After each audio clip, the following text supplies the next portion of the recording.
Bab 121. Bab 121 Issea Spirit Pagoda. Karena itu, Akademi menghabiskan banyak uang kali ini. Suara sia-sia penuh dengan kekaguman. Tidak mudah membeli tempat. Sebagian besar kuota diberikan kepada klan besar dan berpengaruh, sehingga tampaknya Akademi kita benar-benar memiliki pengaruh.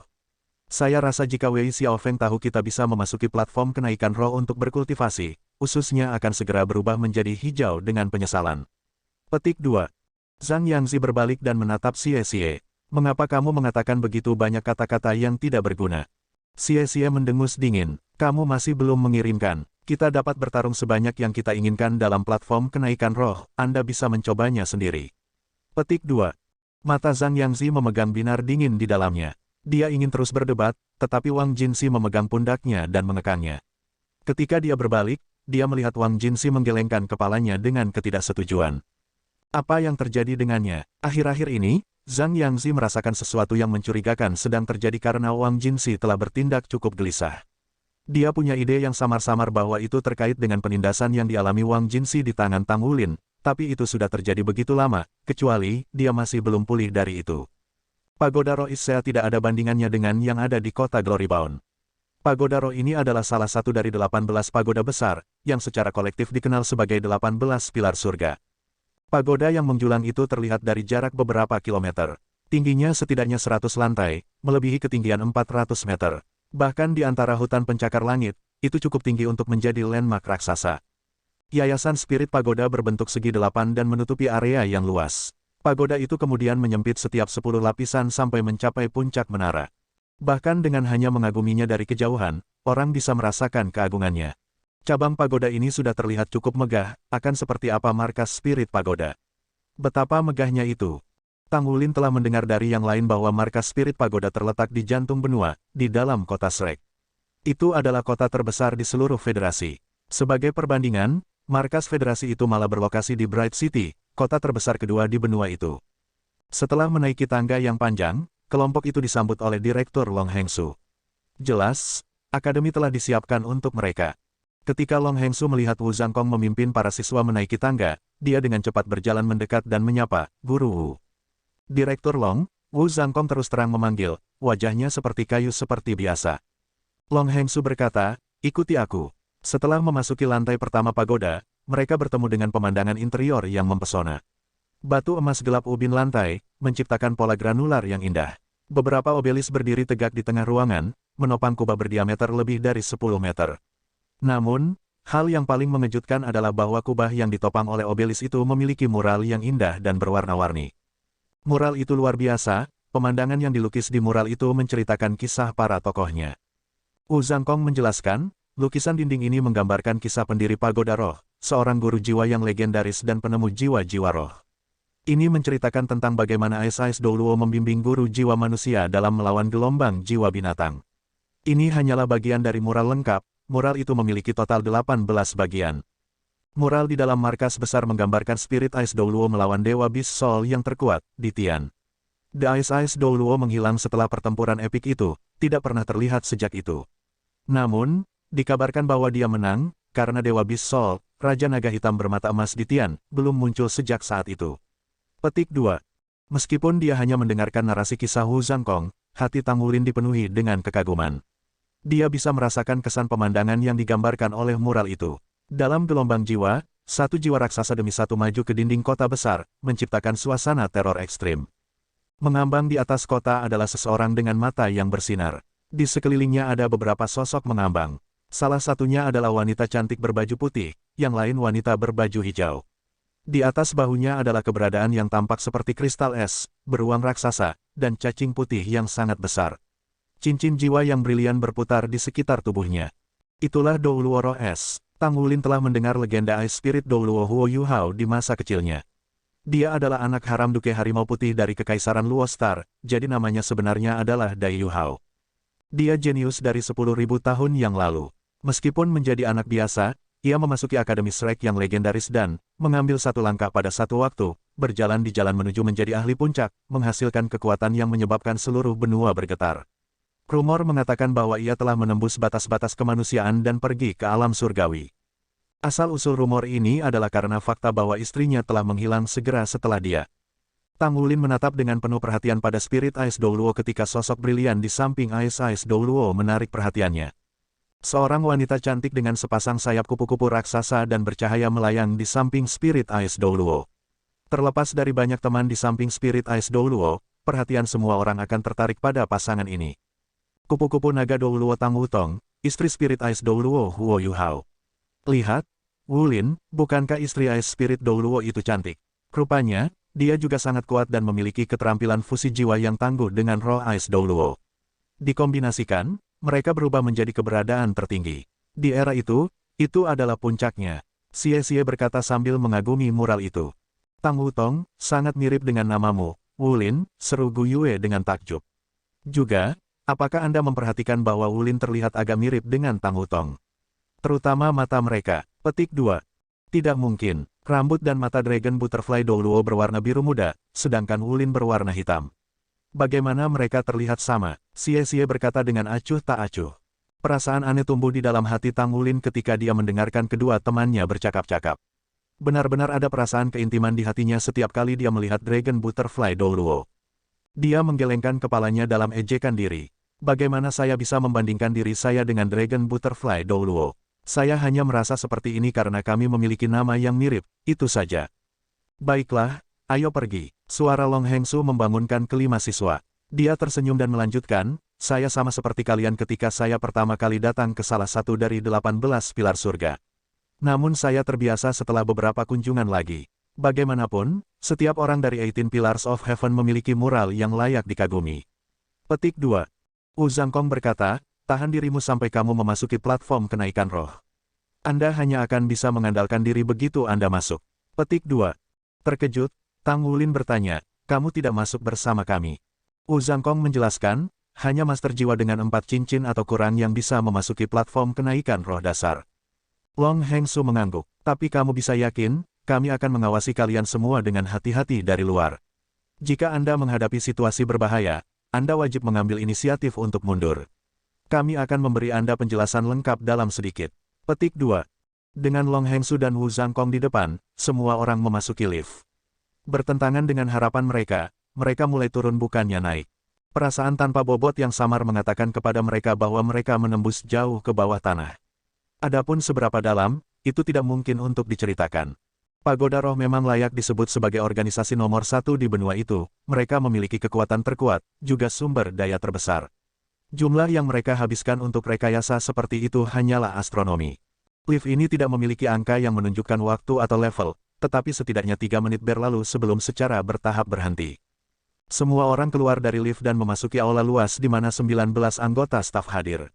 Di belakang mereka ada lorong logam yang tak terhitung jumlahnya.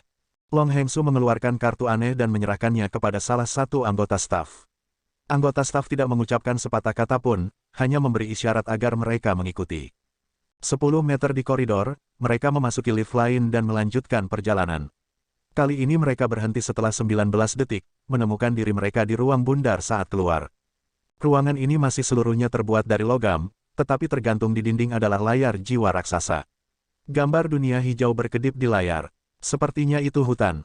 Anggota staf berbalik dan mulai berbicara. Ada 5 kuota terbuka untuk masuk ke platform kenaikan roh. Ketika Anda tidak lagi dapat menanggung bahaya, tekan tombol darurat-darurat dan Anda akan segera kembali ke sini. Perhatikan apa yang saya katakan selanjutnya. Petik 2. Bab 122. Bab 122 memasuki. Platform kenaikan roh adalah buah dari milenium tahun upaya dan pengetahuan spirit pagoda kami. Kami telah menginvestasikan sejumlah besar sumber daya dan menggunakan teknologi spasial kami untuk menciptakan dunia yang berbeda. Oleh karena itu, hal pertama yang perlu Anda perhatikan adalah bahwa platform kenaikan roh adalah dunia virtual. Lebih tepatnya, itu setengah virtual dan setengah nyata. Ini karena banyak data virtual bergantung pada input Anda. Namun, itu dapat dianggap murni virtual dalam platform kenaikan roh elementer, jadi tidak perlu takut untuk hidup Anda. Petik 2. Kamu bisa melakukan apapun yang kamu mau di platform kenaikan roh, tapi tujuan utama kamu adalah untuk bertahan hidup. Lakukan yang terbaik untuk bertahan hidup selama Anda bisa. Semakin lama Anda bertahan hidup, semakin besar manfaat yang akan Anda petik. Petik 2. Kedua, jangan percaya bahwa itu benar-benar aman di sana. Meskipun hidup Anda tidak akan berada dalam bahaya karena hanya gelombang otak Anda yang aktif di sana, dalam beberapa keadaan ekstrim, ada kemungkinan bahwa gelombang otak Anda akan rusak dan menyebabkan bahaya bagi tubuh jasmani Anda. Dengan demikian, saat Anda menghadapi bahaya di luar kekuatan Anda untuk menghadapinya, tekan tombol keluar darurat dan Anda akan segera keluar dari platform kenaikan roh. Dipahami. Petik 2. Dimengerti. 5 siswa merespon dengan cepat. Anggota staf mengangguk. Sedangkan sisanya, kamu akan mempelajarinya setelah mengalaminya di dalam. Hari ini adalah pertama kalinya Anda berada di dalam, jadi Anda mungkin tidak akan bertahan terlalu lama, tetapi itu akan meninggalkan kesan mendalam pada Anda. Persiapkan diri Anda secara mental dan ingat ini, jangan panik jika Anda mengalami situasi berbahaya. Jiwa buas tidak menakutkan jika Anda tahu bagaimana harus bereaksi dengan benar. Petik 2. Kelima anak itu dipenuhi dengan antisipasi setelah mendengarkan penjelasan anggota staf. Tang Wulin dan Gu Yue sangat senang karena ini adalah pertama kalinya mereka belajar tentang platform kenaikan roh. Mereka akan masuk dengan gelombang otak mereka. Bagaimana rasanya? Dengan menekan satu tombol, 5 kotak logam keluar dari dinding. Kotak-kotak ini diletakkan secara horizontal, masing-masing dengan orang berukuran berlubang di dalamnya, yang membuat mereka sedikit menyerupai peti mati.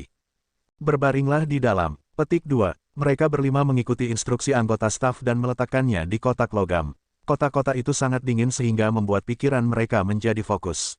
Interiornya dilapisi dengan elektroda, yang dengan cepat mulai menempel pada tubuh mereka dengan kuat. Kita akan mulai sekarang. Persiapkan dirimu. Rilekskan tubuh Anda dan tunggu pemindaian dimulai. Anda mungkin merasakan sedikit ketidaknyamanan selama pemindaian, tetapi bertahanlah sejenak. Petik 2. Itu adalah instruksi terakhir yang diterima 5 siswa dari anggota staf sebelum 5 kotak logam perlahan-lahan meluncur kembali ke dinding. Mereka diselimuti kegelapan. Rasa kebas tiba-tiba meliputi tubuh Tang Wulin dan mengagitasi kekuatan jiwanya dan darahnya, seolah-olah ada sesuatu yang menembus tubuhnya. Tubuhnya menjadi lumpuh saat mati rasa semakin kuat. Rasa sakit semacam ini tidak ada artinya bagi Tang Wulin dibandingkan dengan rasa sakit memecah segelnya, bahkan, perasaan ini membuatnya mengantuk. Beberapa saat kemudian, tubuhnya tiba-tiba mulai bergetar, membangunkannya dari rasa kantuknya. Yang mengejutkan, dia sekarang berdiri di tempat yang terang benderang. Mati rasa telah hilang bersama dengan kotak logam, digantikan oleh perangkat logam yang memiliki tombol merah besar. Itu melekat pada punggung tangannya. Apakah ini tombol keluar darurat? Di mana ini? Tang Wulin sudah memiliki kesan awal tentang bagaimana platform kenaikan roh dari penjelasan Xie, tapi sekarang setelah dia benar-benar masuk, dia benar-benar terkejut. Hanya sekarang dia bisa mengerti berapa banyak pagoda roh telah dituangkan dalam penelitian mereka. Dia dikelilingi oleh pohon-pohon raksasa dan semak belukar yang besar. Tidak ada satupun jalan yang terlihat. Rasanya seperti dia telah memasuki hutan kuno. Namun, yang paling mengejutkannya adalah seberapa realistis tempat ini terasa. Dia dengan ringan menjepit pipinya sendiri dengan perasaan tak percaya, sebelum memeriksa sekelilingnya, menyentuh semuanya, dan akhirnya, memastikan bahwa itu nyata. Surga, platform kenaikan roh ini terlalu ajaib. Hatinya dipenuhi dengan kekaguman. Tempat seperti itu terlalu ajaib baginya untuk dipahami. Hanya setelah beberapa saat kekaguman, Tang Wulin akhirnya bisa menenangkan dirinya. Pertama-tama, dia sudah jauh lebih tenang daripada teman-temannya. Setelah semua, bertahun-tahun pandai besi tidak sia-sia.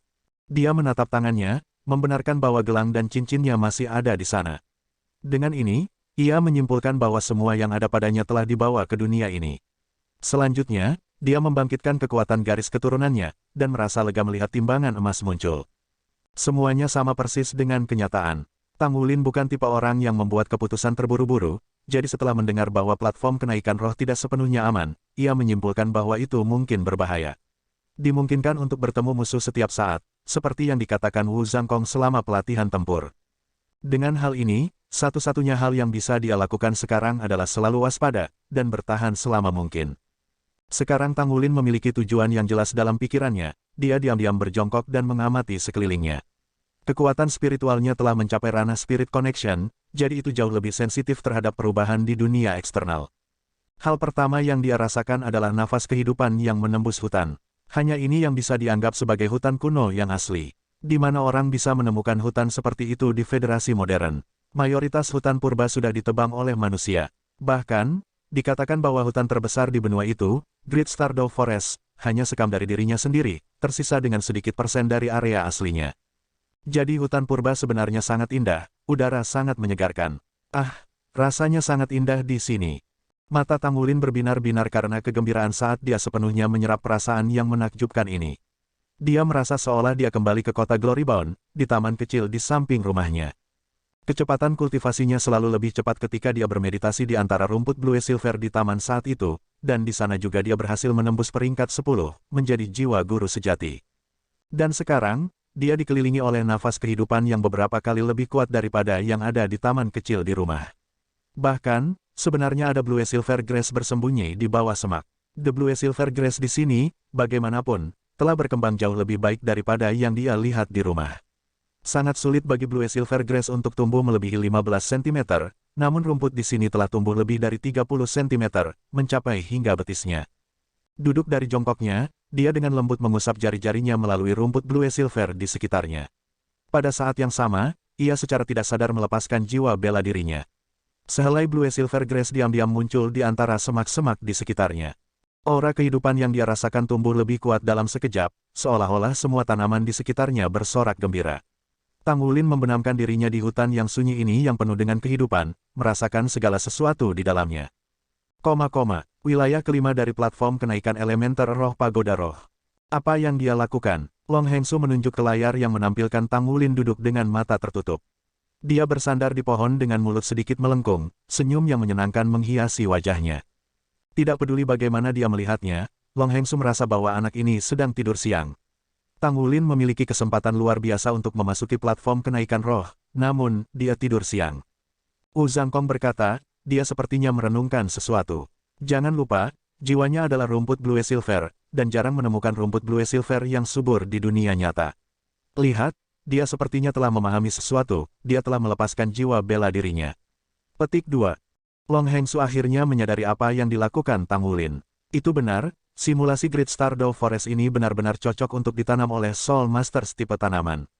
Tampaknya persepsi anak ini cukup baik. Petik 2. Wu Zhangkong mengangguk setuju. Dalam kelas 5, Tang Wulin bukan siswa yang paling berbakat. Dia tidak memiliki jiwa bela diri kembar Xie atau keterampilan peleburan jiwa Zhang Yangzi dan Wang Jinxi. Dia bahkan tidak memiliki kontrol terampil Gu Yue.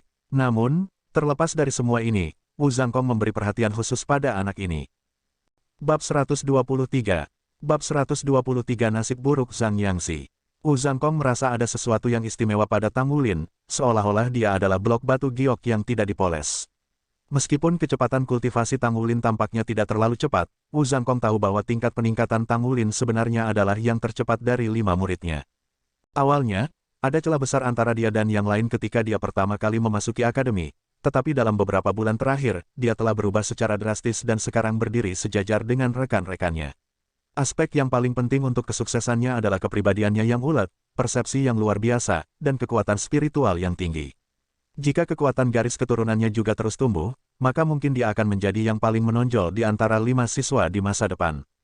Setelah mendarat dengan sentakan, Zhang Yangzi menenangkan diri dan melihat sekelilingnya dengan mata penuh keheranan. Ini hutan. Zhang Yangzi mendapati dirinya berada di hutan yang penuh dengan hiruk-pikuk serangga dan burung penyanyi. Vitalitas hutan yang luar biasa itu bertentangan dengan jiwa bela diri atribut gelapnya, membuatnya merasa tidak nyaman dan sumbang. Namun, setelah goncangan awal, ia terkejut menemukan bahwa aura hutan telah menyebabkan kekuatan jiwanya bersirkulasi lebih cepat. Saya perlu mempersiapkan diri untuk bertarung setiap saat. Tanpa ragu sedikit pun, ia melepaskan jiwa bela dirinya, sepasang sayap hitam membentang dari punggungnya. Jiwa bela dirinya adalah Shadow Phantasm Eagle yang kuat, jadi keterampilan fusi jiwanya dengan Wang Jinxi disebut Shadow Eagle Dragon. Sayangnya, kultivasi mereka masih terlalu dangkal dan keterampilan fusi jiwa mereka tidak lengkap, yang memungkinkan Tang Wulin mengalahkan mereka begitu cepat di turnamen promosi kelas. Itu benar, Zhang Yangzi masih tidak yakin. Dia menolak untuk percaya bahwa dia lebih lemah dari Tang Wulin, dan satu-satunya alasan dia kalah selama turnamen adalah karena dia tidak dapat menampilkan kekuatan penuhnya. Dia benar-benar pahit tentang hal itu. Kalian bertiga lebih baik jangan biarkan aku menemukanmu. Dengan mengepakkan sayapnya, dia melonjak, cukup tinggi untuk mulai memanjat pohon dengan cepat. Dia pikir tindakan terbaik untuk saat ini adalah mengamankan tempat yang menguntungkan dan mengamati sekelilingnya. Akan lebih baik jika dia bisa bersatu kembali dengan Wang Jinxi. Dengan kekuatan mereka digabungkan, mereka akan saling menambah kekuatan satu sama lain. Setelah mengubah tangannya menjadi cakar elang, ia dengan cepat naik ke puncak pohon. Pada ketinggian sekitar 10 meter dari tanah, pandangannya tentang lingkungan meningkat secara drastis. Pohon yang dia pilih adalah yang tertinggi di daerah itu, memungkinkan dia untuk melihat pemandangan yang menakjubkan. Itu adalah lautan hijau sejauh mata memandang. Sama sekali tidak ada akhirnya. Dengan langit cerah dan tanaman hijau tanpa batas, puncak pohon raksasa memberinya perasaan vitalitas yang tak terlukiskan dan bersemangat. Seolah-olah dunia ini hanyalah sumber kehidupan yang tak ada habisnya. Ini benar-benar sangat hidup. Dia telah mendengar tentang platform kenaikan rohani sebelumnya juga, tetapi meskipun keluarganya memiliki sarana untuk mengirimnya, dia tidak bisa masuk karena kekuatannya yang tidak memadai dan usia yang masih muda. Hah, apa itu? Zhang Yangzi menatap langit yang luas. Seekor burung hijau besar menjulang tinggi di langit, tetapi dengan kepakan sayapnya, tiba-tiba membelok dan langsung menuju ke arahnya. Burung yang sangat cantik. Zhang Yangzi tergerak, tetapi pada saat yang sama, kesombongan muncul di dalam hatinya. Saya sudah memiliki kesempatan untuk terlibat dalam pertempuran nyata sedini mungkin. Mari kita lihat betapa kuatnya jiwa-jiwa binatang di sini. Dua cincin jiwa muncul di bawah kaki sementara roh-rohnya, elang setan gelap, muncul di bahunya. Zhang Yangzi mendorong batang pohon dan menggunakan rebound untuk melompat ke langit. Dia membentangkan sayapnya sementara cincin jiwa keduanya mulai bersinar. Keterampilan jiwa kedua, Eagle Soars the Sky. Sejak awal, dia sudah melepaskan keterampilan jiwanya yang paling kuat. Dia belum memiliki kesempatan untuk menggunakan keterampilan jiwa ini selama turnamen promosi kelas karena dia perlu berkoordinasi dengan Wang Jinxi dan tim mereka. Kehilangan tanpa bisa menunjukkan semua kemampuannya, hanya surga yang tahu betapa sedih hatinya. Sekarang dia berada di platform kenaikan roh, hal pertama yang ingin dia lakukan sekarang adalah melampiaskan frustrasinya. Tubuhnya bersinar dengan cahaya hitam cemerlang, sosoknya menjadi ilusi. Saat elang setan gelap menyatu ke dalam tubuhnya, sayapnya membesar dan kecepatannya tiba-tiba 3 kali lipat. Aura yang kuat meledak dari tubuhnya, dan seperti panah hitam, dia menusuk ke arah burung hijau besar. Teriakan elang bergema di langit. Eagle Soars the Sky meningkatkan kecepatan dan kekuatannya, bergabung untuk menciptakan serangan yang kuat. Zhang Yangzi selalu percaya bahwa keterampilan tipe serangan ini tidak ada bandingannya di antara teman-temannya. Lagi pula, sekali pakai keterampilan ini menghabiskan lebih dari 50% kekuatan jiwanya. Namun, evaluasi keterampilannya telah sangat berkurang, setelah bertemu cakar naga emas Tangulin. Kekuatan tirani Golden Dragon Claw terlalu menakutkan baginya untuk dihadapi. Selain itu, keterampilannya adalah tipe pertempuran jarak dekat, yang meningkatkan risiko cedera. Kesenjangan antara dia dan burung itu dengan cepat menutup di depan matanya. Burung hijau besar itu juga ketakutan dengan seberapa cepat Zhang Yangzi mencapainya. Ini menyebar sayapnya sekali lagi dan mengepakkannya, menembakkan beberapa bilah angin hijau pada Zhang Yangzi. Saat bilah angin menembak ke arah Zhang Yangzi, burung itu mengeluarkan pekikan yang tajam, seolah memamerkan kekuatannya. Bang! Meskipun bilah angin hancur berkeping-keping dalam tabrakan hitam dan hijau, mereka telah berhasil menghentikan momentum Zhang Yangzi, memaksanya untuk melebarkan sayapnya. Ini buruk, Zhang Yangzi berteriak di dalam hatinya. Dia masih belum cukup kuat untuk terbang hanya dengan sayapnya. Dia bergantung pada Eagle Soars the Sky untuk tetap tinggi untuk jangka waktu tertentu. Ketika dia menghancurkan serangan lawannya, itu memaksanya untuk berhenti dan mulai jatuh. Dia dengan cepat meluncur ke bawah dengan sayapnya terentang. Dia benar-benar pintar. Dari lebar sayap 5 meter burung itu, dia menyimpulkan bahwa burung itu tidak akan bisa mengejarnya lebih jauh jika dia berlindung di hutan. Namun, ekspresinya berubah mengerikan di saat berikutnya. Satu sosok hijau demi satu muncul dari puncak pohon. Bilah angin menembaknya dari segala arah dari banyak burung hijau yang besar. Bagaimana keadaannya seperti ini? Ini adalah satu-satunya pemikiran yang melintas di benak Zhang Yangzi saat dia menekan tombol keluar darurat. Hanya pada saat itu dia akhirnya mengerti tatapan mendalam yang diberikan oleh anggota staf Pagoda Roh sebelum mereka masuk. Kegelapan menutupi matanya sementara lingkungannya menjadi tenang. Semua serangan yang terbang ke arahnya menghilang. Dia merasakan tubuhnya mendingin saat cahaya mengalir ke dalam kotak. Bangun, Long Hengsu berbicara tanpa jejak kebahagiaan. Baru setelah dia duduk, Zhang Yangzi tersentak keluar dari kebodohannya dan menyadari bahwa dia kembali ke spirit pagoda. Layar di ruangan beralih adegan pada saat itu, membiarkan Zhang Yangzi tahu bahwa dia sebenarnya yang pertama keluar. Setelah sadar, wajahnya langsung memerah. Dia dengan malu-malu merangkak keluar dari kotak logam. Wu Zhangkong tetap diam, hanya menunjuk ke kursi di sampingnya agar Zhang Yangzi duduk. Mengambil napas dalam-dalam, Zhang Yangzi menenangkan dirinya sendiri. Dia masih agak linglung, efek samping dari memasuki platform kenaikan roh, tetapi dia bisa mengingat dengan jelas semua yang terjadi di sana. Tatapannya tiba-tiba berubah ketika dia melihat kawanan burung hijau membumbung di langit di salah satu layar. Mereka sepertinya mencari sesuatu. Bukankah itu tempat saya tadi? Tidak kurang dari 100 burung di layar, menutupi awan dan matahari. Tangisan cerah mereka bergema di seluruh langit, membawa lebih banyak burung hijau untuk bergabung dengan kawanan mereka.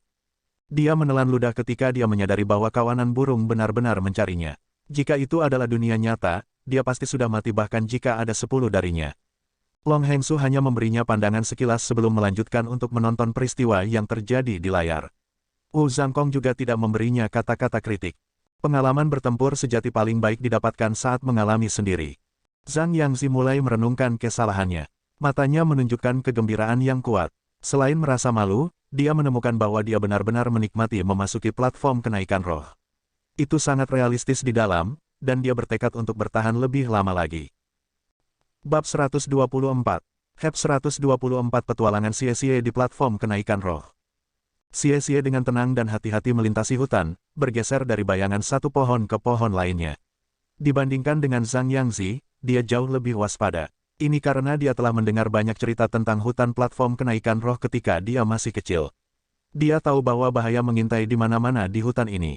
Jika dia tidak hati-hati, maka dia akan dengan cepat berubah menjadi salah satu dari banyak mayat yang berserakan di tanah. Namun, bahaya juga berarti peluang. Jika dia bisa membunuh beberapa jiwa buas, maka roh arwahnya akan mendapatkan kekuatan di dunia nyata. Jiwa rohnya sebenarnya adalah roh-roh logam yang telah dibuat khusus oleh Spirit Pagoda. Ketika dia menyatukannya dengan Light Dragon Dagger dan Shadow Dragon Dagger, sebuah mutasi telah terjadi. Tentu saja, mutasi ini sama sekali tidak sebesar yang dialami Goldlight setelah bergabung dengan Tangulin. Jiwa roh logam Xie telah menerima mutasi kecil. Selama dia memiliki kekuatan spiritual yang cukup, dia bisa menyerap 2 jiwa roh dan menggabungkannya menjadi satu. Pada saat itu, ini adalah satu-satunya roh-roh 100 tahun, jadi keluarganya harus membayar setara dengan jiwa roh 1000 tahun untuk jiwa roh 100 tahun ini. Maka, Light Dragon Dagger dan Shadow Dragon Dagger keduanya mendapatkan manfaat dari fusi jiwa roh ini. Dan seperti 2 keterampilan jiwa pertamanya, ia juga menyembunyikan ini. Dalam arti tertentu, jiwa bela diri kembar Xie sebenarnya sedikit lebih lemah daripada jiwa bela diri kembar sejati.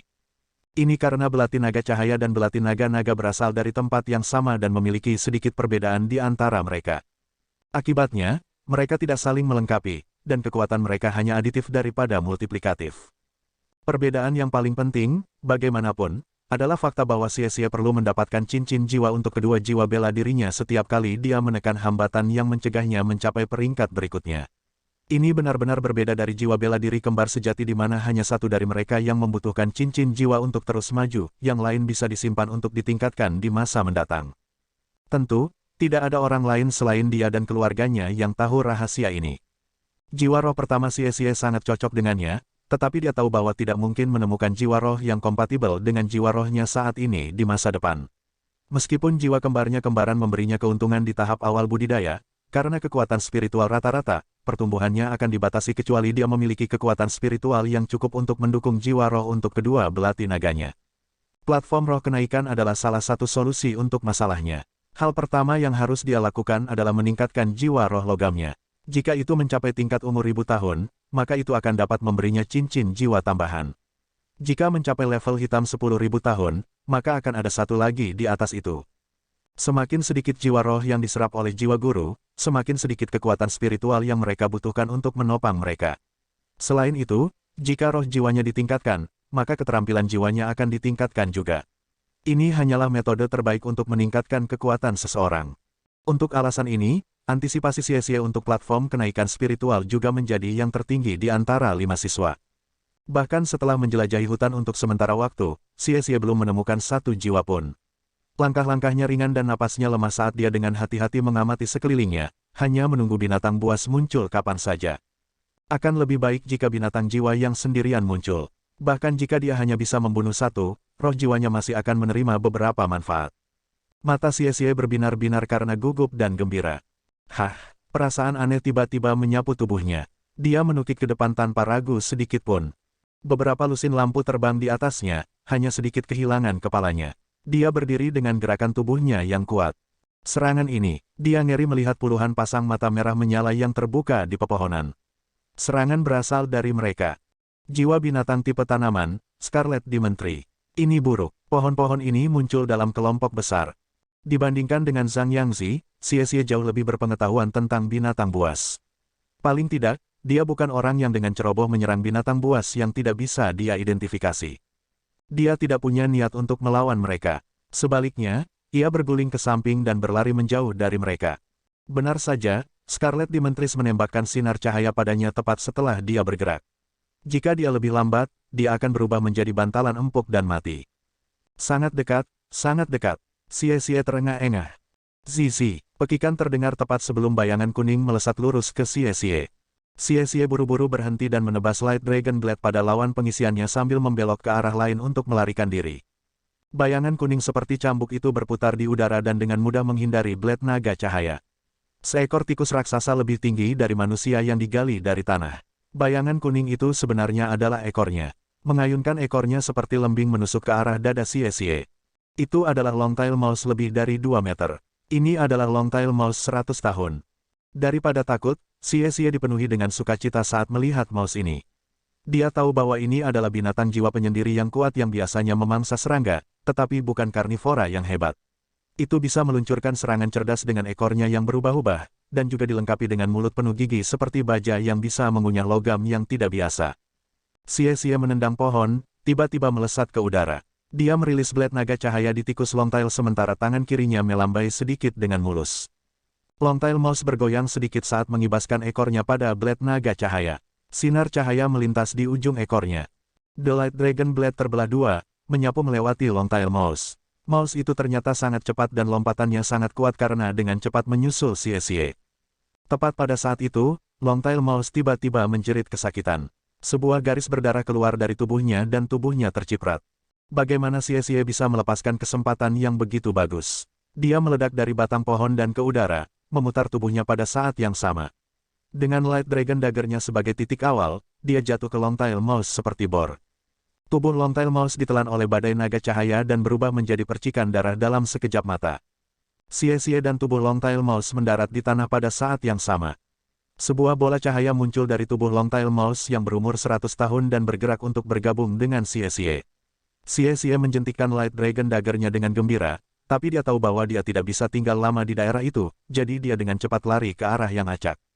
Di hutan binatang buas ini, bau darah adalah cara termudah untuk menarik jiwa binatang lain, terutama binatang jiwa karnivora. Tentu saja, dia hanya bisa membunuh Longtail Mouse dengan sangat cepat karena dia bisa melancarkan serangan diam-diam dengan Shadow Dragon Dagger miliknya. Serangan kedua dengan Light Dragon Blade sebenarnya telah digunakan untuk menutupi Shadow Dragon Blade yang diam-diam menuju ke arah Mouse. Itu ternyata sangat efektif, dan dengan Light Dragon Storm yang disiapkan sebelumnya, dia bisa menghilangkan lawannya dalam sekali jalan.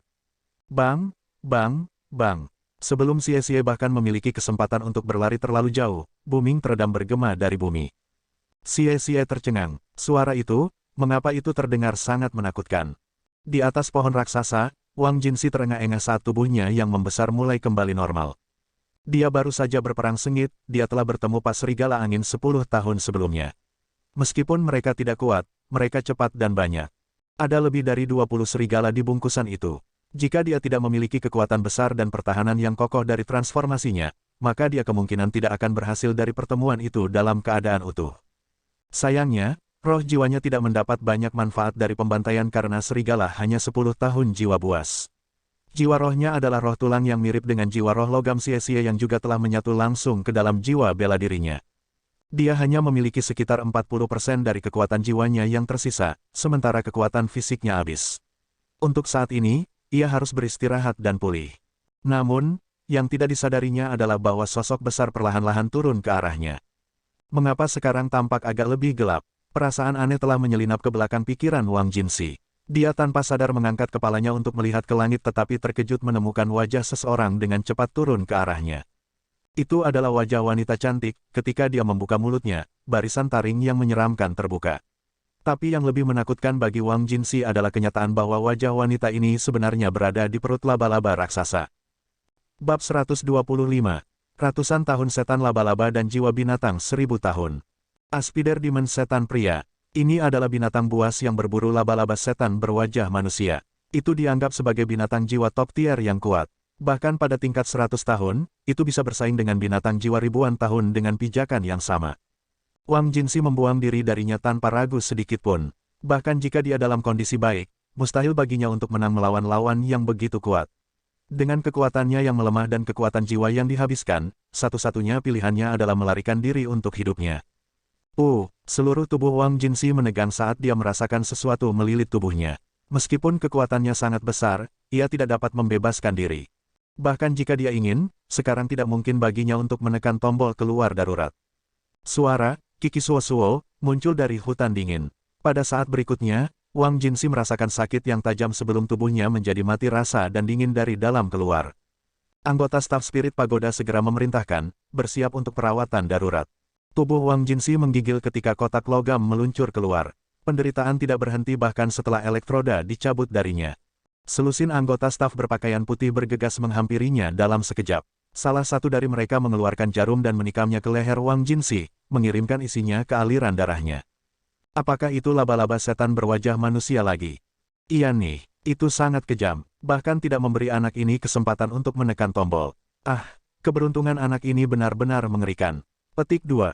Wu Zhangkong dan Long Hengsu dengan tenang menyaksikan saat orang-orang berpakaian putih sibuk untuk melakukan pekerjaan mereka. Setelah tidak kurang dari 10 menit, pemimpin kelompok berpakaian putih itu menghela napas lega. Tidak buruk, keinginan anak ini sangat kuat dan dia seharusnya tidak memiliki masalah sekarang. Biarkan saja dia beristirahat sebentar dan dia akan bangun. Petik 2. Selesai dengan penjelasannya, lelaki itu pergi dengan orang-orang berpakaian putih. Pemandangan itu kembali normal, seolah-olah tidak ada yang terjadi. Zhang Yangzi terperangah sejak orang-orang berbaju putih masuk. Apa yang terjadi? Guru Wu, Direktur Panjang, apakah Jinsi baik-baik saja? Bukankah platform semangat kenaikan tempat virtual? Bagaimana dia berakhir seperti ini? Kata-kata Zhang Yangzi menghilang saat dia melirik wajah pucat Wang Jinsi. Kegembiraannya yang sebelumnya sekarang digantikan oleh rasa takut. Anggota staf berkata, saya sudah memberitahu Anda. Meskipun platform roh kenaikan adalah virtual, itu masih mengandung tingkat realitas. Segala sesuatu yang Anda rasakan di dalam sana akan sama seperti jika Anda merasakannya dalam kenyataan. Jadi jika Anda terluka di dalam, maka Anda masih akan merasakan semua rasa sakit. Misalnya, jika Anda telah diiris menjadi mayat oleh bila angin dari burung-burung hijau besar, maka Anda juga akan merasakan sensasi yang sama persis seperti mayat.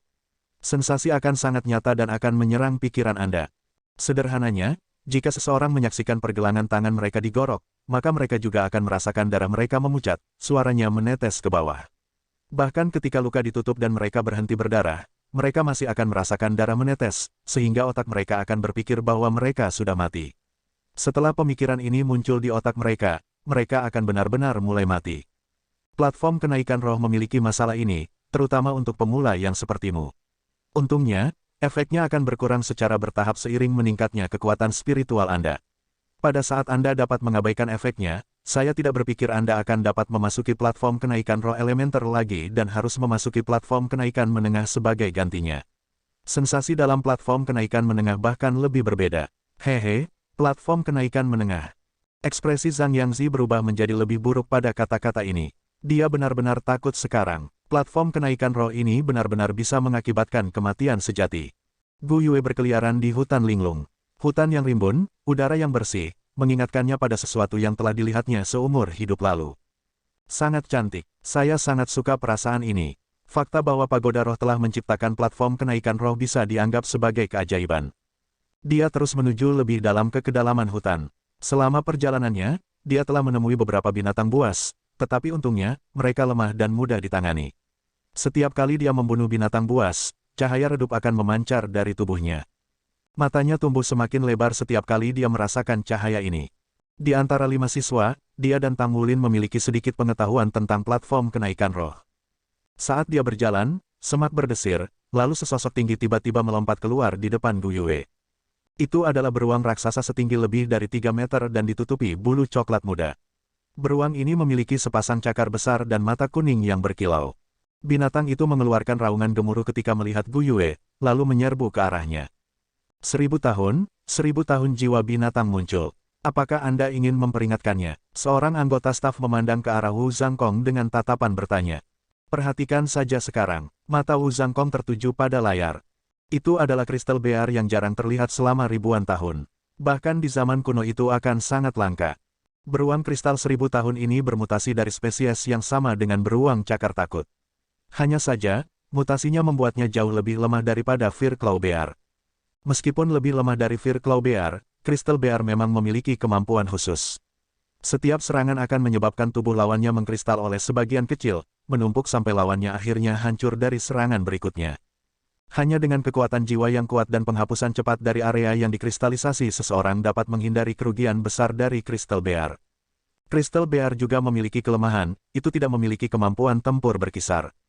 Bahkan tanpa 2 cincin jiwa, Gu Yue dianggap sebagai yang terkuat di antara 5 teman sekelas karena kontrolnya yang luar biasa terhadap elemen. Selanjutnya, dengan kontrolnya terhadap elemen spasial bahkan serangan Xie bisa dihindari. Semakin besar tekanan, semakin besar pertumbuhan Master Jiwa. Wu Zhangkong sangat meyakini hal ini. Dia ingin melihat bagaimana siswa perempuan satu-satunya akan bereaksi dalam menghadapi 1000 tahun Crystal Bear yang kuat. Sama seperti antisipasi mengisi Wu Zhangkong, Crystal Bear meluncurkan serangannya. Gu Yue tidak bingung sama sekali. Cincin jiwa kuning tunggal naik dari bawah kakinya sementara auranya menguat. Keterampilan jiwa pertama, Elemental Tide. Tubuh Gu Yue tumbuh ringan saat cahaya hijau melintas. Kemudian, dengan kilatan cahaya perak, dia menghilang dari posisinya saat ini dan berpindah ke tempat lain. Tuduhan Crystal Bear bertemu hanya dengan udara. Karena tidak dapat menghentikan dirinya sendiri, ia berlari lebih dulu ke pohon besar. Dengan dia kembali ke Crystal Bear 1000 tahun, Gu Yue melarikan diri. Jelas, dia tidak punya niat untuk bertarung dengan Crystal Bear yang berumur ribuan tahun. Dia melambaikan tangannya di belakangnya, melepaskan tornado. Tornado ini jelas tidak dimaksudkan untuk membahayakan Crystal Bear, lagi pula, pertahanannya terlalu kuat untuk terpengaruh oleh angin. Namun, angin ini cukup untuk mengaduk daun di pohon. Sebatang daun beterbangan di sekelilingnya, menutupi garis pandang Crystal Bear. Gu Yue mengambil kesempatan ini untuk berteleportasi sekali lagi, mengubah arahnya lalu lari. Indah, responsnya juga cerdas, cepat, puji Long Hengsu. Wu Zhangkong mengangguk sedikit. Dia senang dengan kemantapan Gu Yue dalam menghadapi lawan yang begitu menakutkan. Dia menilai kekuatan lawannya di awal dan membandingkannya dengan miliknya sebelum dengan cepat memilih bagaimana bereaksi. Pada akhirnya, dia memilih untuk melarikan diri. Meskipun melarikan diri itu mudah, bagian yang sulit adalah membuat pilihan seperti itu dalam sekejap. Ini hanya menunjukkan betapa tenang dan cerdasnya Gu Yue. Dia berbalik untuk melihat layar lain, yang memiliki 3 titik di atasnya. 3 titik ini berarti bahwa hanya ada 3 orang yang tersisa di platform kenaikan roh. Gu Yue sebenarnya berlari ke arah Tang Wulin pada saat itu. Yi, Wu Zhangkong mengeluarkan sedikit kejutan pada penemuan ini. 2 booming keras membuat Xie dalam keadaan siaga. Asal mula booming ini cukup dekat dan dia tahu itu semakin dekat dengannya. Seseorang harus benar-benar percaya diri dalam diri mereka sendiri jika mereka mau menyebabkan keributan seperti itu di dalam hutan binatang jiwa ini. Xie tidak berani mengabaikannya. Jadi dia memanjat pohon dengan kecepatan kilat sebelum menyembunyikan kehadirannya, menunggu dengan tenang. Kali ini, tetap diam adalah pilihan yang lebih baik daripada melarikan diri untuk Xie. Lagi pula, dia telah mengkonsumsi sedikit kekuatan jiwa ketika dia membunuh Longtail Mouse itu. Sosok raksasa menyerbu keluar dari semak-semak yang tidak terlalu jauh darinya. Xie dikejutkan oleh penampilannya karena itu benar-benar berlari ke arahnya. Binatang itu berdiri dengan 2 kaki dan mencapai ketinggian lebih dari 4 meter. Seluruh tubuhnya ditutupi oleh sisik logam sementara 1 tanduk tumbuh dari kepalanya. Itu sebenarnya naga bertanduk yang sangat ganas. Bab 126. Bab 126 The Golden Dragon Claw Smite. Mulut Xie terasa agak kering setelah melihat makhluk jiwa buas seperti itu. Dia telah melihat semua binatang buas yang dia temui hari ini di buku sebelumnya. Dia memiliki ingatan yang sangat baik dan dapat dengan jelas mengingat naga bertanduk 2 kaki ini. Itu adalah binatang jiwa tipe naga dari berbagai naga tanah. Itu memiliki kekuatan fisik yang luar biasa dan dianggap di antara jajaran teratas naga darat. Bahkan dalam kompleksitas hutan ini, ia mampu bermanuver dengan kecepatan kilat dengan kemampuan melompat dan gerakan dendeng. Meskipun tidak memiliki kemampuan serangan jarak jauh, ia memiliki temperamen yang tak terhentikan. Selama ia memiliki mangsa dalam pandangannya, ia akan pergi ke ujung bumi untuk membunuhnya. Seperti apa keberuntungan ini untuk menabrak naga bertanduk 100 tahun. Di masa lalu, agility system Soul Masters paling ditakuti oleh jenis makhluk jiwa ini. Tidak hanya itu cepat, serangannya, kekuatan pertahanan, dan daya tahan mereka semua luar biasa. Xie baru saja mendapatkan cincin keduanya. Bahkan pada puncaknya, usahanya akan menjadi tidak berarti ketika dihadapkan dengan lawan yang sombong, apalagi mengatakan kondisinya saat ini. Kenapa ini langsung menuju padaku? Bang! Sama seperti Xie merasa panik, naga bertanduk telah mencapai dia dan menyerbu ke kepala pohon. Xie bersembunyi tanpa ragu sedikitpun. Ledakan bergema di seluruh hutan ketika pohon itu, lebih tebal dari lengan dua orang yang melilitnya, patah. Xie buru-buru melompat ke pohon besar lain. Keraguan muncul dalam dirinya, lengan depan orang ini tampak lemah. Seharusnya tidak bisa naik ke sini kan? Harapan adalah hal yang indah, tetapi kenyataan itu kejam. Setelah melanggar pohon pertama, naga bertanduk segera berbalik dan menyerang pohon. Xie telah menemukan perlindungan sekali lagi.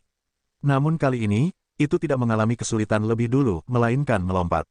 Itu melompat jauh ke Xie, mau menganga yang menutup ke arahnya. Bilah cahaya kemasan mendarat di baju besi sisik naga bertanduk, meninggalkan bekas luka putih sedalam sentimeter. Xie mengerti sekarang bahwa dia tidak berdaya melawan binatang ini, jadi dia hanya bisa melompat ke pohon lain. Naga bertanduk itu besar dan lincah. Dengan mendorong batang pohon dengan kaki yang kuat, itu benar-benar dapat terus mengejar Xie di pepohonan. Itu sangat cepat dan tidak kehilangan 1 inci pun untuk Xie. Itu benar-benar layak disebut musuh agility system Soul Masters. Xie tidak berani menghadapinya dalam konfrontasi langsung karena dia tahu bahwa bahkan dengan Light Dragon Storm-nya, dia hanya akan membuang hidupnya. Sisik naga bertanduk ini sekuat naga lapis baja, tetapi juga sangat gesit. Dia melarikan diri dengan kecepatan penuh, namun naga bertanduk sebenarnya perlahan-lahan mulai menangkapnya. Sementara itu, kekuatan jiwa dan stamina Xie sedang habis, dia hanya bisa berlari begitu lama. Apakah satu-satunya pilihan saya tersisa untuk menekan tombol keluar darurat? Hati Xie membara karena keengganannya. Setelah semua, ini adalah pertama kalinya di platform kenaikan roh. Bagaimana dia bisa membiarkannya berakhir dengan cara yang tidak memuaskan? Raungan memekakkan telinga Hornet Dragon yang 100 tahun menyebabkan Xie memperlambat langkah ketika badai menyerangnya dari belakang. Xie menutup matanya dan bergerak untuk menamparkan tombol. Dia tidak ingin menghilangkan sensasi patah tulangnya lagi. Tepat pada saat itu, dia merasakan sesuatu menarik pinggangnya, menariknya ke samping. Naga bertanduk menabrak pohon lain, serangannya hilang sepenuhnya. Xie diam-diam bersukacita di dalam hatinya, dia akrab dengan perasaan ditarik. Dia berhenti dari menekan tombol. The Hornet Dragon benar-benar keras kepala dalam pengejarannya. Namun, saat berbalik untuk terus mengejar Xie, cahaya perak terbang melewati Xie dan mendesing ke arah naga. Enyah, setelah teriakan itu, gerakan naga bertanduk tiba-tiba menjadi lamban di bawah pemilik aura suara itu. Karena kelambanannya, lampu perak itu bisa langsung menabrak kepalanya. Bang! Naga bertanduk, yang tingginya lebih dari 3 meter, hancur dan dikirim terhuyung-huyung ke tanah. Hanya setelah berguling beberapa kali di tanah barulah ia bisa berdiri sekali lagi. Meskipun hanya 1 serangan, ada 3 booming. Itu menggelengkan kepalanya beberapa kali sebelum melihat ke arah cahaya perak datang. Tang Wulin menarik Xie kembali dengan Blue Silver Grace-nya dan bertanya, apakah kamu baik-baik saja? Tang Wulin sebenarnya berada di dekatnya, dan langkah kaki naga bertanduk telah membangunkannya.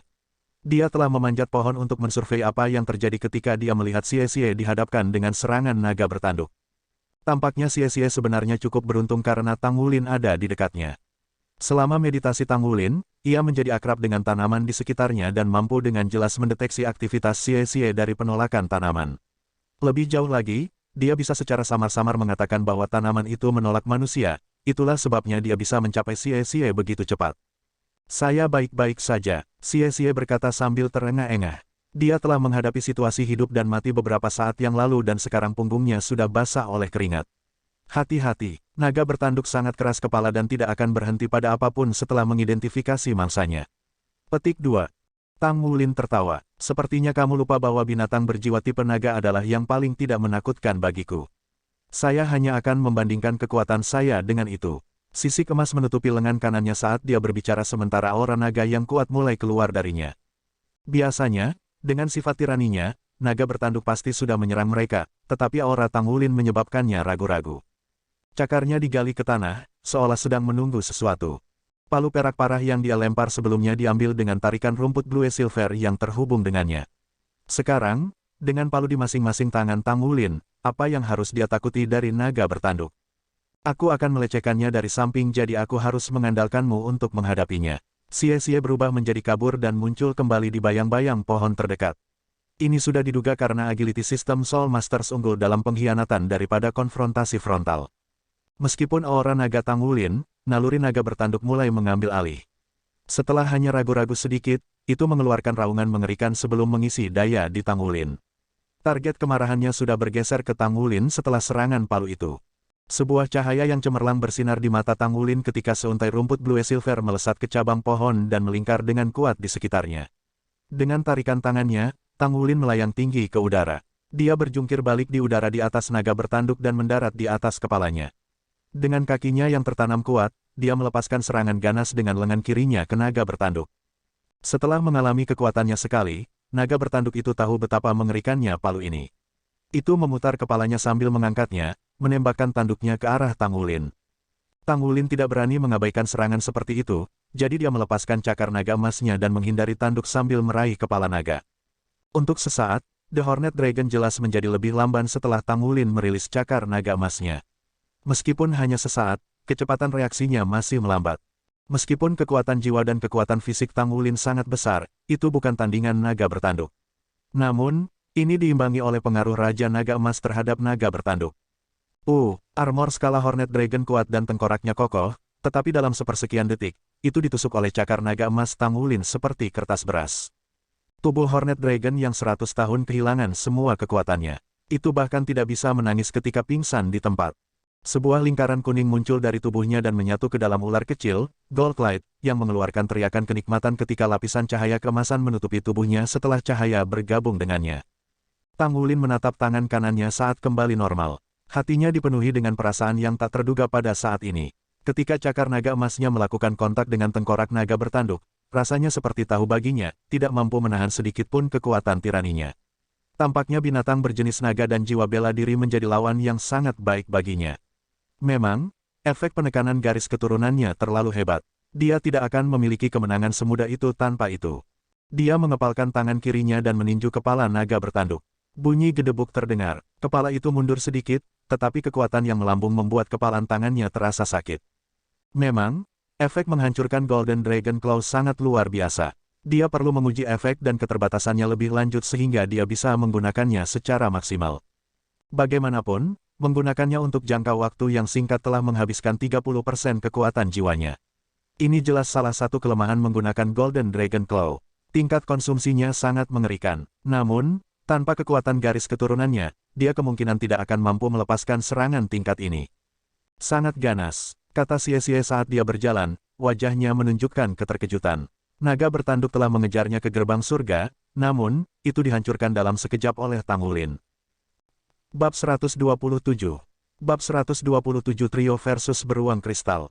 Jika ini adalah binatang jiwa nyata, maka Anda akan dapat menyerap cincin jiwa 100 tahun secara langsung, tapi sayangnya tidak, kata Xie saat ia memberi Tang Wulin jempol.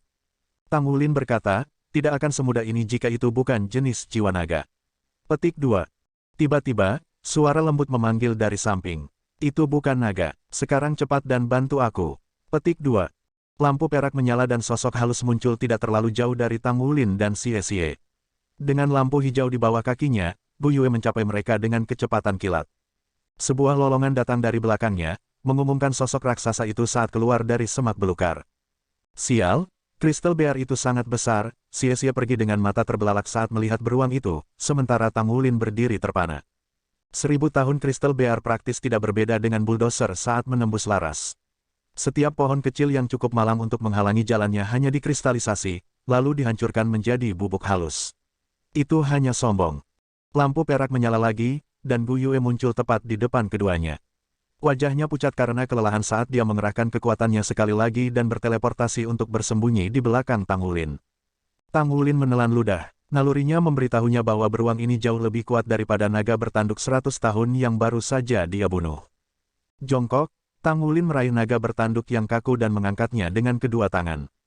Sisik di lengan kanannya mulai bersinar cemerlang ketika Tang Wulin melepaskan raungan dan melemparkan mayat naga bertanduk raksasa ke kristal bear yang berumur ribuan tahun.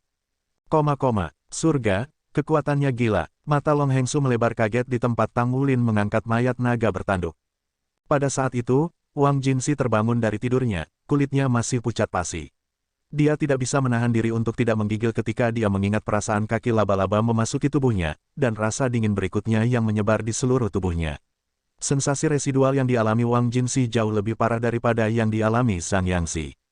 Ketika Zhang Yangzi menyaksikan Tang Wulin membunuh naga bertanduk dalam satu serangan, matanya sudah berubah kusam, Karena dia tahu bahwa bahkan dengan jiwa bela diri dan keterampilan jiwanya yang kuat, dia tidak akan pernah bisa mengeluarkan naga bertanduk dalam satu serangan memukul. Bahkan, dia ragu dia bahkan akan mampu menembus pertahanannya.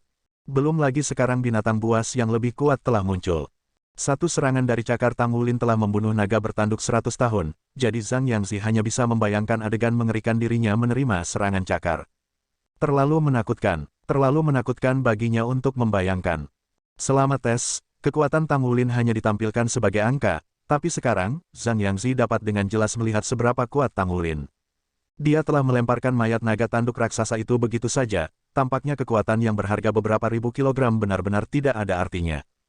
Apakah ketiganya benar-benar dapat membunuh 1000 tahun jiwa binatang? Zhang Yangzi berpikir dengan gugup pada dirinya sendiri. Ketika dia melihat mereka bertiga berhadapan dengan binatang buas yang begitu kuat, dendamnya terhadap ketiganya menjadi dingin dan dia mulai bersorak untuk mereka. Ho, 1000 tahun kristal bear meraung saat menyambar kaki naga bertanduk yang masuk. Kristal emas gelap terbentuk di kaki naga, merayap naik ke atas tubuh mayat. Hanya dalam beberapa saat, itu menutupi lebih dari setengah mayat naga. Beruang itu menundukkan kepalanya dan melemparkannya ke bawah. Bang! Setengah bagian bawah mayat naga hancur menjadi hujan pecahan kristal yang tak terhitung jumlahnya. Sial, sangat ganas. Masalah apa yang telah kamu bawa pada kami, Gu Yue? Mengapa Anda memprovokasi sesuatu yang begitu kuat? Saya pikir itu sebenarnya salah satu dari 1000 tahun jiwa terkuat di platform kenaikan roh dasar. Sebelum dia selesai berbicara, Xie sudah terbang ke arah beruang dengan belati naga ringan di tangannya. Dia harus bersiap untuk meluncurkan serangan diam-diam setiap saat. Gu Yue terengah-engah saat berkata, siapa yang memprovokasi? Itu yang memprovokasi saya, oke. Petik 2. Tang Wulin tetap diam saat mereka berdua bercanda. Dengan Blue Silver Grace melekat pada kedua palunya, ia mengirim mereka terbang ke arah kepala beruang itu. Ah, lelaki besar ini sangat susah dihadapi. Itu mungkin tidak gesit atau secepat naga bertanduk, tetapi serangan dan pertahanannya jauh melebihi naga bertanduk 100 tahun. Ini adalah binatang jiwa 1000 tahun. 1000 tahun jiwa buas yang menghasilkan cincin jiwa ungu di masa lalu. Tang Wulin tidak takut sama sekali, melainkan, dia dipenuhi keinginan untuk berperang.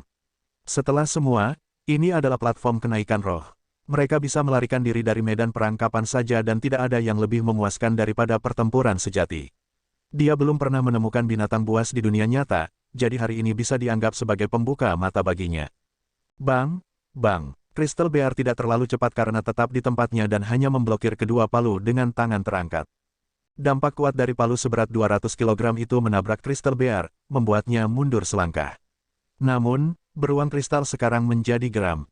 Sebuah lampu kuning menyala di tubuh kristal bear saat menerjang Tang Wulin dengan raungan. Tang Wulin berteriak, kalian berdua mundur. Xie, apa kelemahan hal ini? Meskipun dia juga mempelajari binatang buas, Xie tidak diragukan lagi yang paling berpengetahuan di antara ketiganya. Bagaimanapun, Xie telah menerima pendidikan yang ketat sejak kecil. Kulit kristal bear sekeras tembaga dan tulang-tulangnya sekeras besi, tetapi titik lemahnya adalah lehernya. Lehernya adalah bagian terlemah dari tubuhnya dan semua sarafnya berkumpul di sana juga. Petik 2. Oke, Tang Wulin menarik untaian Blue Silver Grace, mengirim dirinya melayang ke udara dan keluar dari jalan menerkam kristal bear. Itu bagus bahwa binatang itu memiliki titik lemah karena Tang Wulin tidak terlalu gesit. Dan mungkin saja, Tang Wulin akan berhasil mengalahkannya dengan cakar naga emasnya. Bagaimanapun, mereka berada di platform kenaikan roh. Jika mereka tidak bereksperimen dengan hal-hal di sini, lalu di mana mereka akan menguji cakar naga emas? Kalian berdua mengalihkan perhatiannya dan aku akan mencari kesempatan untuk memberikan pukulan fatal. Tang Wulin berteriak dari udara. Serangan 1000 tahun kristal bear itu disambut dengan hanya udara. Itu lebih pintar dari naga bertanduk. Itu merobek pohon kecil dari tanah dan melemparkannya ke udara di Tang Wulin. Dengan palu sudah kembali di tangannya, Tang Wulin menghancurkan pohon itu terpisah, tetapi dikirim terbang di udara sesudahnya. Beruang itu langsung menuju ke arahnya dengan tangan terbuka lebar. Bilah cahaya yang tak terlihat menghantam lehernya, mengirimkan gelombang rasa sakit ke seluruh tubuhnya. Beruang itu mengamuk marah ketika berbalik untuk melihat penyerangnya. Xie berteriak di bagian atas paru-parunya, ayo, jika kamu berani. Dia menebas dengan belati naga cahaya dan mengirimkan pisau cahaya lain yang terbang ke arah beruang. Sementara itu, Tang Wulin dengan cepat berhenti jatuh ketika lampu hijau menutupi tubuhnya. Dengan sentakan lain pada rumput Blue Silver dan bantuan elemen angin, dia melonjak kembali ke udara. Lebih dari selusin es terbang untuk memberi Tang Wulin pijakan di udara, memungkinkannya untuk mengubah arah sekali lagi. Sebuah lingkaran cahaya muncul di bawahnya sebagai tanaman rambat setelah tanaman rambat Blue Silver melilit kaki Crystal Bear.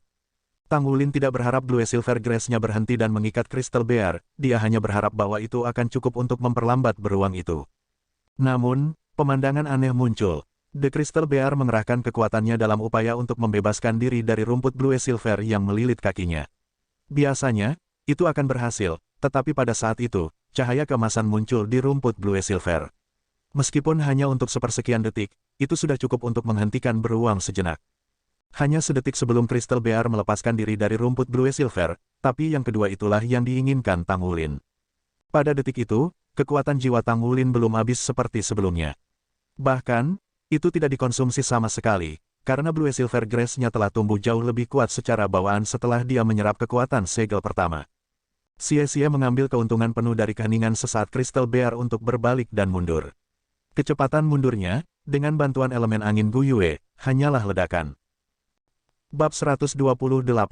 Bab 128 kawan-kawan.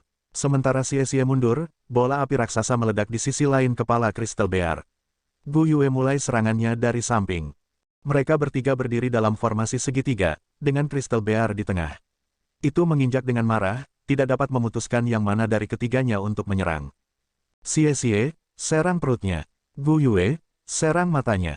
Tang Wulin dengan keras menginstruksikan ketika dia menembakkan sehelai rumput Blue Silver ke cabang pohon, menariknya untuk dengan cepat melemparkan dirinya ke belakang Crystal Bear. Tingkat koordinasi ini diharapkan setelah semua waktu mereka habiskan untuk berkultivasi bersama. Sia-sia tidak repot-repot menyembunyikan dirinya pada saat ini. Dengan kilatan sosoknya, dia mengacungkan belati naga light dan belati naga-naga, yang satu berwujud dan yang lainnya tidak terlihat. Dia memangkas udara, mengirim sepasang bilah cahaya ke perut Crystal Bear. Crystal Bear sangat marah. Mungkin sebelumnya tidak tahu yang mana yang harus ditargetkan, tapi sekarang berhasil. Segera mengambil langkah besar menuju Sia-sia. Akan tetapi, pada saat itu, bola api menyala melintas di matanya. Meskipun bola api ini lebih kecil dari yang sebelumnya, jumlahnya jauh lebih besar. Crystal Bear mengangkat kaki di depan dirinya sendiri sambil menurunkan kepalanya. Ketika ia menerima serangan itu ke perutnya lebih awal, ia sudah mulai menurunkan posisinya. Sekarang, ia terpaksa membungkuk sendiri. Saat itulah Tang Wulin memilih untuk menyapu. Palu di tangan kanannya ditahan sementara palu di kirinya diposisikan dalam posisi bertahan di depan dadanya. Dengan kecemerlangan keemasan, ia melepaskan Golden Dragon Claw saat palu turun ke leher Crystal Bear dengan kekuatan yang menghancurkan bumi. Tang Wulin mengerti bahwa kemenangan atau kekalahan akan diputuskan oleh satu langkah ini. Dengan kekuatan jiwanya saat ini, dia hanya punya cukup dalam dirinya untuk serangan yang satu ini. Dia harus mempertaruhkan segalanya pada serangan ini, jika itu tidak membunuh beruang, maka ketiganya akan dipaksa untuk melarikan diri dari platform kenaikan roh. Serangan Tang Wulin disertai oleh peluit yang menusuk telinga saat bilah angin hijau memotong udara dan menghantam perut Crystal Bear. Gu Yue telah meledak dengan kekuatan untuk mencocokkan pertanda Tang Wulin dan menyembunyikan suara serangannya. Mengingat fakta bahwa mereka masih berusia 9 tahun dan tidak memiliki keterampilan jiwa yang kuat, apa yang telah mereka capai sejauh ini dalam pertempuran ini sudah luar biasa. Dia datang. Tanpa ragu sedikit pun, Tang Wulin mengusap tengkuk beruang dengan cakar naga emasnya. Suara, kakak, berderak datang dari leher beruang ketika Tang Wulin mencengkeramnya erat-erat menggunakan efek menghancurkan Golden Dragon Claw dengan kekuatan penuhnya. Leher Crystal Bear telah hancur. Harus dikatakan bahwa kekuatan penuh Tang Wulin lebih dari 1000 kg. Dan dengan efek penghancuran yang ditambahkan, orang hanya bisa membayangkan kekuatannya yang luar biasa. Namun, Tang Wulin menemukan bahwa dibandingkan dengan naga bertanduk 100 tahun, kulit Crystal Bear sangat tangguh dan telah benar-benar melakukan perlawanan yang mencegahnya dari benar-benar menghancurkan lehernya. Jika dia tidak memiliki kekuatan sebesar itu atau tidak menyerang titik lemah Crystal Bear, dia takut serangan itu kemungkinan akan gagal. Apakah sudah selesai? Sia-sia menatap saat 1000 tahun Crystal Bear jatuh kepala lebih dulu. Pemandangan ini, selain suara lehernya yang berderak, sudah cukup untuk membuatnya melompat kegirangan. Dengan 2 cincin jiwa, dia memiliki kultivasi tertinggi di antara mereka, jadi fakta bahwa mereka benar-benar bisa mengalahkan binatang buas yang begitu kuat adalah sesuatu yang bisa dibanggakan. Pada saat itu, lapisan cahaya kuning cemerlang tiba-tiba meletus dari tubuh Crystal Bear. Lingkup cahaya ini tidak terlalu jauh, hanya dalam radius sekitar 1 meter, tetapi sebenarnya menyelimuti Tang Wulin sepenuhnya. Tidak, Gu Yue menjerit saat lampu kuning segera mengkristal tubuh Tang Wulin. Tubuhnya membeku dalam posisinya. Dia secara bertahap mulai terbalik dan jatuh ke tanah. Kristal itu rapuh dan akan pecah menjadi serpihan akibat benturan. Tang Wulin akan hancur. Meskipun ini adalah platform kenaikan roh, masih akan ada efek residu setelah mengalami trauma hancur berkeping-keping. Bahkan, itu bahkan bisa mengakibatkan cedera permanen. Gu Yue muncul di sampingnya dengan kilatan cahaya perak. Dia buru-buru mengulurkan tangannya untuk mengangkat tubuh Tang Wulin. Bentuk kristalisasi Tang Wulin tidak hanya menambah berat badannya, tetapi ia juga masih memegang palu perak berat. Orang tidak bisa menebak berapa beratnya sekarang. Gu Yue didorong ke tanah oleh kristal Tang Wulin. Bunyi itu terdengar dan membuatnya pusing, tetapi dia hanya mengandalkan kekuatan fisiknya untuk menjaga Tang Wulin agar tidak jatuh ke lantai dan pecah. Selama dia tidak hancur berkeping-keping untuk sementara waktu setelah kristalisasi, kristal secara bertahap akan surut sendiri dan menghilang. Karena inilah waktu yang paling mengerikan adalah tepat setelah dikristalisasi oleh kristal bear. Kesadaran Tang Wulin kabur, tapi dia merasakan sesak dan sakit di dadanya. Dia tidak bisa melihat sekelilingnya, tetapi ketika dia melihat ke dalam dirinya, dia heran menemukan energi seperti benang emas yang tampaknya telah muncul dari keadaannya yang terkekang untuk terhubung ke seluruh tubuhnya. Sebuah energi kuning gelap mengalir ke setiap sudut tubuhnya, tetapi ditentang oleh benang emas. Dia tahu bahwa benang emas ini bukan kekuatan jiwa karena dia sudah mengkonsumsi semua itu ketika dia menggunakan cakar naga emasnya. Dia juga yakin bahwa penampilan benang emas ini berfungsi untuk meringankan sesak napas yang dia rasakan. Tang Wulin, Gu Yue, Xie buru-buru bergegas ke sisi mereka. Dia dengan hati-hati mengangkat Tang Wulin dan menarik Gu Yue, yang terjebak di bawahnya, keluar. Mata Gu Yue tertutup, wajahnya seperti selembar kertas emas dan napasnya lemah. Dia terluka ketika Tang Wulin yang mengkristal jatuh di atasnya. Xie melihat sekelilingnya. Dia sedikit ragu, sebelum menamparkan tombol keluar di punggung tangan Gu Yue. Dalam sekejap, dia berubah menjadi sinar cahaya dan menghilang. Tang Wulin masih tertutup kristal, jadi tidak mungkin baginya untuk menekan tombol Tang Wulin. Tiba-tiba, semak-semak di sekitarnya berdesir dengan keras. Tampaknya ada beberapa binatang buas yang mendekati mereka. Apa yang saya lakukan? Tang Wulin masih mengkristal, dan saya tidak bisa mengirimnya kembali. Apa yang harus saya lakukan? Xie dengan kuat memegang Light Dragon Dagger dan Shadow Dragon Dagger saat dia merenungkan pilihannya. Dia harus melarikan diri sekarang selagi dia masih bisa, karena kekuatan jiwanya hampir habis, tetapi jika dia pergi, maka Tang Wulin yang mengkristal akan tetap di sini sendirian. Menghadapi dilema seperti itu, dia tidak ragu untuk memilih jalan yang lebih sulit. Dia berlutut di samping Tang Wulin untuk menghemat sisa kekuatannya dan mulai mengatur napasnya. Tatapannya bersinar dengan cahaya yang tegas. Kawannya ada di sampingnya, jadi bagaimana mungkin dia meninggalkannya pada saat seperti itu. Ketika dia masih kecil, ayahnya telah memberitahu dia bahwa pria sejati dapat mendukung langit dan bumi. Dia harus menjadi pria yang dapat mendukung langit dan bumi. Laki-laki harus setia, menghadapi bahaya secara langsung, dan tidak pernah meninggalkan teman-teman mereka, bahkan dengan mengorbankan nyawa mereka. Ini adalah pertama kalinya Xie menghadapi situasi seperti ini, dan meskipun faktanya dia seperti anak sapi yang baru lahir, dia sama sekali tidak punya nyali. Sebaliknya, dia merasa dirinya bersemangat. Satu demi satu sosok hijau gelap perlahan-lahan muncul dari sekelilingnya. Setidaknya ada 10 dari mereka. Mereka adalah serigala dengan bulu hijau gelap di punggung mereka, mata kuning mereka dipenuhi dengan kekejaman sedingin es. Perlahan, mereka maju ke arah Xie dan Tang Wulin.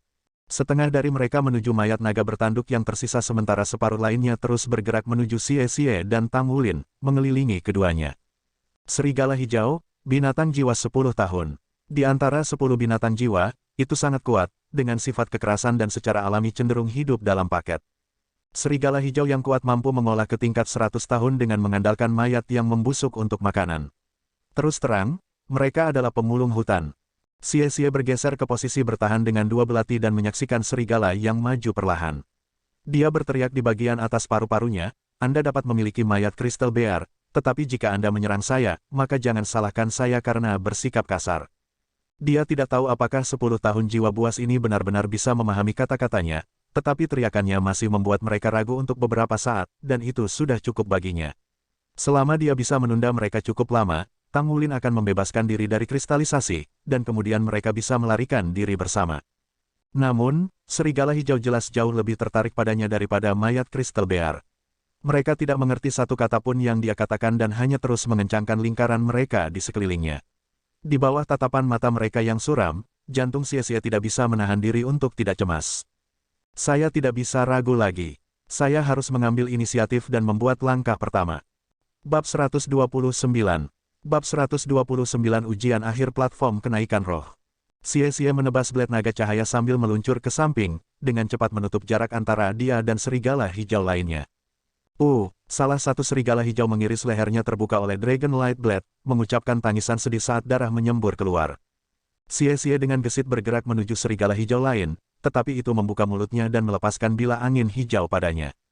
Xie menanggapi serangan ini dengan menekuk tubuhnya, sepenuhnya menghindari bila angin. Dengan punggung ditekuk, dia menerkam serigala hijau. Setelah menyapu dua belati, tenggorokan serigala tercabik-cabik dan dia tiba di sisi serigala lain. Dengan sentakan pergelangan tangannya, dia memotong arteri di leher serigala dengan belati naganya, segera melepaskan semburan darah lagi. Hanya butuh beberapa saat sebelum kehidupan berhenti mengalir melalui pembuluh darah serigala. Meskipun serangannya telah sesuai dengan rencananya, menyebabkan 3 serigala mati, serigala juga meluncurkan serangan mereka sekarang. Lusinan bila angin terbang ke arahnya pada saat itu. Xie mengelak dengan sekuat tenaga, tetapi ia menderita beberapa luka di punggung dan kaki kirinya dari serigala yang baru saja bertunangan dengannya. Jaketnya sudah diwarnai merah tua. Petik 2 tanda seru petik 2. Xie berteriak, lalu berguling ke samping, menghindari pisau angin lain saat dia mengacungkan dua belati dan terus berperang melawan serigala-serigala ini. Dia tidak berani menggunakan keterampilan jiwa dengan jumlah kekuatan jiwa yang sedikit yang tersisa. Kaki kirinya terluka dan terbukti menjadi beban pada kecepatannya sekarang, sementara seluruh tubuhnya dipenuhi bekas luka dan memar. Hanya beberapa saat, namun dia sudah basah oleh darah. Adegan pertempuran mereka hanya bisa digambarkan sebagai salah satu keputusasaan. Untuk setiap serigala yang dia bunuh, banyak luka yang ditimbulkan pada tubuhnya sebagai gantinya. Meskipun benar-benar basah oleh darah, dia tidak goyah dan mundur. Dari awal hingga akhir, dia bergerak berputar-putar di sekitar Tang Wulin yang mengkristal, melindunginya dari serigala. Dengan Light Dragon Dagger dan Shadow Dragon Dagger di tangannya, dia melanjutkan pertahanannya yang gegabah terhadap serangan serigala. Energi kuning gelap akhirnya surut, dan indera Tang Wulin secara bertahap mulai kembali padanya. Hal pertama yang ia cium adalah bau darah. Setelah beberapa saat, dia melihat sosok merah tua yang hampir tidak bisa tetap berdiri. Wow, serigala melolong, menggambar serigala hijau yang sangat besar untuk menerkam sosok berdarah. Aku akan bertarung sampai mati. Raungan gila Xie membangunkan Tang Wulin dari kebodohannya. The Light and Shadow Dragon Daggers tersebar pada saat itu. Serigala hijau mendarat di Xie dan mendorongnya ke bawah. Itu membuka mulut penuh belati tajam dan menggigit leher Xie. Bang, bang, bang. Lampu perak melayang dan 3 dentuman bergema satu demi satu. Serigala raksasa berteriak kesakitan ketika terlambat menyadari bahwa tengkoraknya sudah terbuka. Bingung, Xie hanya merasakan seseorang menamparkan punggung tangannya, dan di saat berikutnya, kegelapan memasuki matanya. Dia tidak tahu apa yang sedang terjadi lagi. Setelah menghancurkan tengkorak serigala yang berada di atas Xie, Tang Wulin mengambil adegan pahit di sekitarnya, memperbarui tekadnya. Dia tidak melihat Gu Yue dimanapun dan menduga bahwa dia sudah kembali. Dia menekan tombol di punggung tangannya, dan kegelapan memasuki matanya seperti yang lain. Setelah menghilang dari hutan, bila angin yang ditembakkan oleh serigala tidak bertemu dengan apapun kecuali udara. Kegelapan diganti dengan cahaya ketika Tang Wulin dengan cepat menembak keluar dari kotak logam dan berteriak, Xie. Tang Wulin menyipitkan matanya untuk menghindari terpesona oleh kehadiran cahaya yang tiba-tiba saat dia mencari Xie. Dia melihat Zhang Yangzi, Wang Jinxi dan Gu Yue yang berkedut, yang duduk dengan wajah pucat. Lalu ada kotak logam terbuka di sampingnya. Tang Wulin bergegas ke kotak tempat Xie berada. Xie. Tang Wulin dengan cemas memanggil. Aku baik-baik saja. Sedikit sakit, Xie berkata dengan lemah, saat dia berjuang untuk membuka matanya. Tang Wulin akhirnya bisa bersantai sekarang karena dia tahu Xie baik-baik saja. Gelombang kelelahan dan perasaan tercekik kristal mengalahkannya. Kakinya kehilangan kekuatan, membuatnya jatuh ke pantatnya. Wu Zhangkong dan Long Hengsu berdiri di samping. Long Hengsu benar-benar terkejut, sementara Wu Zhangkong tetap tidak terganggu seperti biasa. Anggota staf spirit pagoda berseru dengan tulus, jenius. Mereka benar-benar jenius yang layak dipelihara. Apakah Anda yakin anak-anak ini baru berusia 9 tahun? Petik 2. Tatapan anggota staf terbakar dengan harapan, terutama ketika ia mengalihkan pandangannya ke Tang Wulin, Xie dan Gu Yue. Dia telah menyaksikan seluruh penampilan mereka. Adegan yang paling menakjubkan tidak diragukan lagi ketika Tang Wulin telah menjatuhkan makhluk jiwa yang kuat hanya dalam 2 serangan. Tangan kanannya yang telah berubah jelas memiliki kekuatan beberapa kali lebih tinggi dari biasanya. Tidak hanya itu mampu membunuh naga bertanduk 100 tahun dalam satu serangan, tetapi juga cukup kuat untuk menghancurkan Crystal Bear yang berumur ribuan tahun. Jika mereka sedikit lebih tahu tentang Crystal Bear, maka mereka tidak akan menderita pada akhirnya, dan pembunuhan mereka akan dianggap sempurna. Penampilan Gu Yue juga layak dikagumi.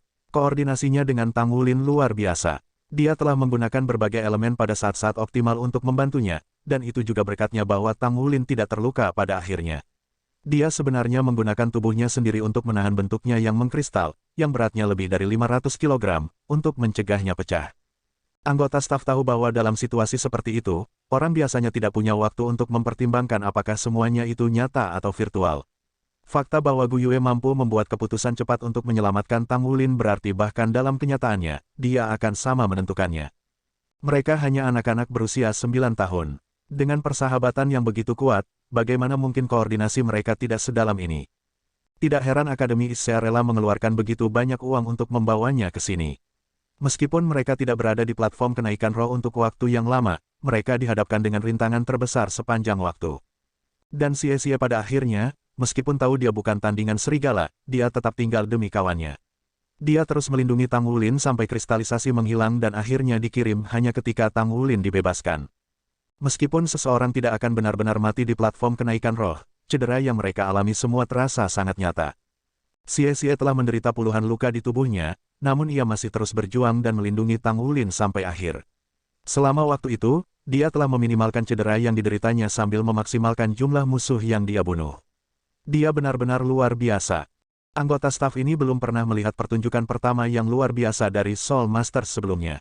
Yang lebih mengejutkan adalah fakta bahwa anak-anak ini hanya memiliki 1 atau 2 cincin. Wu Zhangkong perlahan berjalan ke 5 siswa, suaranya yang membosankan memenuhi telinga mereka. Mulai sekarang, kalian berlima adalah skuadron pertempuran mini. Kapten adalah Tang Wulin, dan wakil kapten adalah Xie. Ayo pergi. Petik 2. Selesai berbicara, dia mulai memimpin mereka menuju lift. Kelima saling memandang dengan cemas dan kaget ketika satu pikiran memasuki kepala mereka. Skuadron mini. Wang Jinxi memandang Tang Wulin, lalu Zhang Yangzi, yang wajahnya tidak enak dipandang, tetapi lebih dari itu, penuh rasa malu. Sebelum datang ke sini, Zhang Yangzi telah penuh ambisi dan daya saing, tetapi setelah menyaksikan peristiwa di platform kenaikan roh, ambisinya telah sepenuhnya tersapu dari hatinya. Tanpa berbicara tentang kekuatannya, hanya tindakannya di platform kenaikan roh telah sangat kurang dibandingkan dengan rekan-rekannya. Terlepas dari apakah itu Tang Wulin yang telah membunuh 2 binatang jiwa yang kuat, Gu Yue yang rela berkorban, atau Xie yang telah bertarung hampir sampai mati untuk rekannya, masing-masing dari mereka sungguh luar biasa. Jika dibandingkan dengan ketiganya, dia dan Wang Jinxi terlalu kurang. Wang Jinxi telah menemui ajalnya setelah bertemu dengan makhluk jiwa yang kuat, tetapi dia hanya mencari-cari bencana. Di jalan pulang, kelima siswa masih merenung atas peristiwa di platform kenaikan rohani. Zhang Yangzi penuh penyesalan, sementara Tang Wulin merenungkan situasi di dalam platform kenaikan spiritual, pertempuran berulang-ulang di dalam pikirannya. Namun, yang ia yakini adalah bahwa pertarungan mereka di platform kenaikan roh hari ini sangat menstimulasi. Tang Wulin memiliki kesan yang sangat mendalam. Aku sebenarnya bertarung dengan binatang buas. Jadi seperti itulah rasanya bertarung melawan binatang buas, meskipun aku tahu semuanya virtual di dalam platform kenaikan roh, aku tidak bisa menahan perasaan sedikit takut ketika aku mengingatnya. Itulah tekanan dari pertempuran hidup dan mati. Berkultivasi dalam situasi seperti itu benar-benar jauh lebih baik. Bab 130. Bab 130 Evolusi Jiwa Roh. Tang Wulin tiba-tiba merasakan kehangatan menyebar dari tulang punggungnya ke seluruh tubuhnya. Pada awalnya, itu sangat samar sehingga dia hampir tidak bisa merasakannya, tetapi semakin dekat mereka ke akademi, semakin jelas perasaan itu menjadi. Ketika kehangatan menyebar ke 4 anggota tubuhnya dan meresap ke tulangnya, dia merasa sangat nyaman, tetapi pada saat yang sama, kelelahan melanda dirinya. Di sisinya, Gu Yue menemukan bahwa seluruh tubuh Tang Wulin bergoyang saat ia tersandung. Dia dengan cepat mendukungnya, dengan cemas bertanya, "Wulin, apa yang terjadi?" "Aku tidak tahu, aku hanya merasa sangat mengantuk." Dengan dukungan Gu Yue, rasanya seperti saklar telah dibalik. Seluruh tubuhnya menjadi lemah dan jatuh ke pelukan Gu Yue. Wu Zhangkong berhenti di tengah langkah dan dengan cepat berbalik, keheranan mewarnai wajahnya.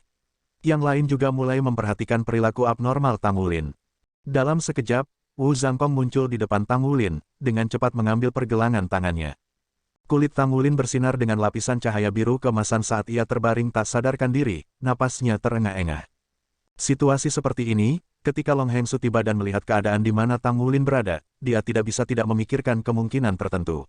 Tatapannya tumbuh penuh perhatian. Wu Zhangkong mengangkat Tang Wulin ke punggungnya. Dia baik-baik saja, hanya saja roh jiwanya berkembang. Petik 2. Ah, keempat siswa berseru serempak. Evolusi jiwa roh. Dalam perjalanan mereka ke platform kenaikan roh, Xie telah menjelaskan kepada Tang Wulin bagaimana mungkin untuk mengembangkan jiwa rohnya di dalamnya, tetapi dia hanya berbicara tentang kemungkinan. Evolusi jiwa roh sangat langka sehingga seperti memenangkan tiket lotre. Kesempatan untuk memasuki platform kenaikan roh bahkan sekalipun sulit didapat, apalagi kesempatan untuk membunuh binatang buas yang kuat. Selain itu, 1000 tahun Crystal Bear yang mereka temui hari ini adalah musuh yang sangat tangguh, sehingga bahkan tetua jiwa 3 cincin akan merasa itu menantang. Faktanya, mereka membutuhkan setidaknya 7 tim untuk mengalahkannya. Dalam situasi seperti itu, setiap orang yang telah membayar mahal untuk memasuki platform kenaikan roh akan selalu berselisih tentang siapa yang akan mendaratkan serangan terakhir pada binatang buas dan menuai hasilnya. Namun, bagaimanapun, mereka akan menderita banyak korban yang berperang melawan binatang buas yang kuat. Di bawah tatapan kaget semua orang, Wu Zhangkong berbicara dengan tenang. Jiwa rohnya secara alami lemah, jadi lebih mudah baginya untuk berevolusi. Untuk setiap binatang buas yang Anda bunuh dalam platform kenaikan roh, Anda memperoleh 1/10 dari energi budidaya. Energi itu, pada gilirannya, akan tersebar secara merata di antara cincin jiwa Anda. Dengan kata lain, jika Anda membunuh binatang jiwa 10 tahun, jiwa roh Anda akan mendapatkan energi budidaya 1 tahun. Jika jiwa roh Anda memiliki 110 tahun energi, maka itu akan menjadi 111 tahun energi. Ketika terakumulasi hingga mencapai 1000, maka itu akan berkembang. Jiwa roh Tang Wulin hanya 10 tahun. Dia memperoleh setidaknya 20 tahun energi dari membunuh binatang jiwa 100 tahun, dan energi 100 tahun dari binatang jiwa 1000 tahun. Lebih jauh lagi, karena dia hanya memiliki 1 cincin jiwa, semua energi terkonsentrasi ke dalam 1 cincin itu, yang memungkinkan dia untuk mengembangkan jiwa roh 10 tahunnya menjadi jiwa roh 100 tahun. Adapun sisanya, Anda harus membunuh setidaknya 18 atau 19 ribu tahun jiwa binatang untuk mengembangkan jiwa roh Anda. Dengan pemikiran ini, lakukan yang terbaik di masa depan. Petik 2. Itu benar, selain Tang Wulin dan Gu Yue, semua orang memiliki 2 cincin jiwa. Ini berarti bahwa energi yang mereka peroleh dari membunuh binatang buas akan dibagi antara 2 cincin jiwa, dengan setiap cincin menerima 5% dari yang asli. Meskipun masih ada beberapa manfaat, itu jauh lebih sulit untuk mengembangkan jiwa roh mereka. Tidak menyebutkan membunuh binatang jiwa 1000 tahun, bahkan jika itu hanya mencoba untuk menemukan bahwa binatang jiwa ribuan tahun di platform kenaikan roh dasar, itu sudah sangat sulit. Jadi pada akhirnya, masih ada manfaatnya memiliki 1 cincin. Setelah kembali ke akademi, Wu Zhangkong diam-diam memecat semua orang untuk kembali ke asrama mereka dan berkultivasi. Mereka perlu mencerna pengalaman tempur hari ini, dan Tang Wulin akan tetap berkepala dingin sampai arwah rohnya menyelesaikan evolusinya. Analisis acara hari ini lebih baik dibiarkan besok. Wu Zhangkong membawa Tang Wulin kembali ke asramanya. Satu-satunya adalah, Wu Zhangkong tetap tinggal, bahkan setelah mengantar Tang Wulin pergi. Bagi orang lain, Wu Zhangkong tidak akan melakukan hal seperti itu, tetapi Tang Wulin berbeda. Tang Wulin memiliki jiwa bela diri yang unik dan bermutasi. Wu Zhangkong harus memastikan bahwa Tang Wulin tidak akan terancam punah selama evolusi jiwanya. Pengalaman Tang Wulin kali ini jauh berbeda dari ketika dia telah mematahkan segel pertama. Saat jiwa rohnya berevolusi, dia merasa seolah-olah sedang berendam di kolam yang hangat. Kehangatan ini menembus ke dalam tulang-tulang tubuhnya, beredar dengan lembut di dalam dirinya. Dia benar-benar bebas dari segala kekhawatiran dalam kondisi yang begitu nyaman. Tubuhnya dipukuli dan rohnya lelah, tetapi kelelahannya berangsur-angsur hilang di bawah kehangatan ini. Tang Wulin bahkan tidak ingin membuka matanya saat dia menikmati perasaan yang indah ini. Saat ia terus berendam dalam kehangatan, lingkaran emas di sekitar tubuhnya berangsur-angsur membiru. Untai demi helai Blue Silver Grace mulai memanjang dari telapak tangannya, mengelilinginya. Wu Zhangkong dengan lembut memutar-mutar untaian Blue Silver Grace di jarinya. Dia dengan hati-hati memeriksanya, matanya bersinar dengan takjub. Apakah ini benar-benar Blue Silver Grace? Itu tidak normal untuk Blue Silver Grace menjadi seperti anggur atau elastis, tetapi apa yang benar-benar membuatnya kagum adalah kenyataan bahwa ia bisa melihat saluran energi di dalam Blue Silver Grace.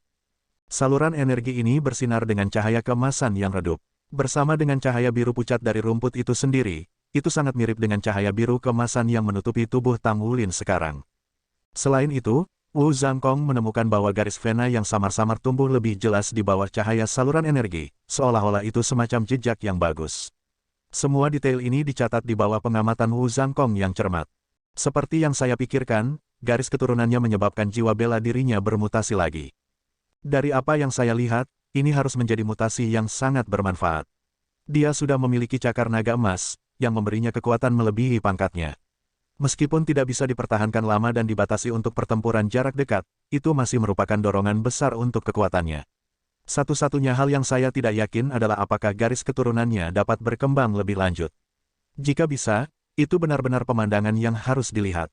Tepat pada saat itu, cahaya kemasan samar muncul dari dada Tang Wulin, dan gold light merayap keluar. Panjangnya sekitar 10 cm, dan setebal jari kelingking Tang Wulin. Meskipun masih ramping seperti sebelumnya, sisik emasnya jauh lebih menarik sekarang. Sisik di dahinya memiliki warna emas yang berbeda. Dibandingkan dengan sisik lain di tubuhnya, emas itu bersinar menyilaukan. Dengan setiap nafas yang dibutuhkan, sisik-sisik itu semakin bersinar, dan matanya yang sebelumnya keruh menjadi lebih jelas. Halo cahaya redup muncul dari tubuh Gold Light, jauh lebih kuat dari putih sebelumnya. Itu berkembang, itu benar-benar berkembang. Itu adalah jiwa roh 100 tahun sekarang. Jiwa roh cacat Tang Wulin telah berevolusi menjadi jiwa roh 100 tahun karena kerja kerasnya di platform kenaikan roh dan kekuatan garis keturunannya. Akhirnya ada beberapa nilai untuk itu.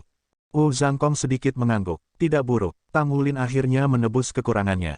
Tetapi bagaimana keterampilan jiwanya berubah setelah evolusi jiwanya? Akankah transformasi ini membuatnya semakin kuat? Sebagai seorang guru, Wu Zhangkong tidak bisa lebih jelas tentang titik lemah Tang Wulin. Poin-poin kuatnya jelas, dia memiliki kekuatan surgawi bawaan, dan kekuatan garis keturunan yang memungkinkannya untuk mendominasi teman-temannya.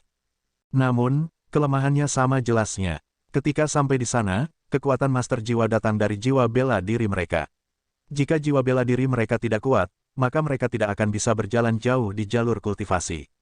Kekuatan fisik dan kekuatan garis keturunan tentu saja memiliki manfaatnya, tetapi tidak pernah ada orang di sepanjang sejarah Soul Masters yang telah naik ke puncak hanya dengan dua hal ini. Tang Wulin ingin tumbuh lebih kuat, jadi jiwa bela dirinya harus tumbuh lebih kuat juga. Jiwa roh adalah bagian dari jiwa bela diri, jadi setiap peningkatannya akan berdampak signifikan.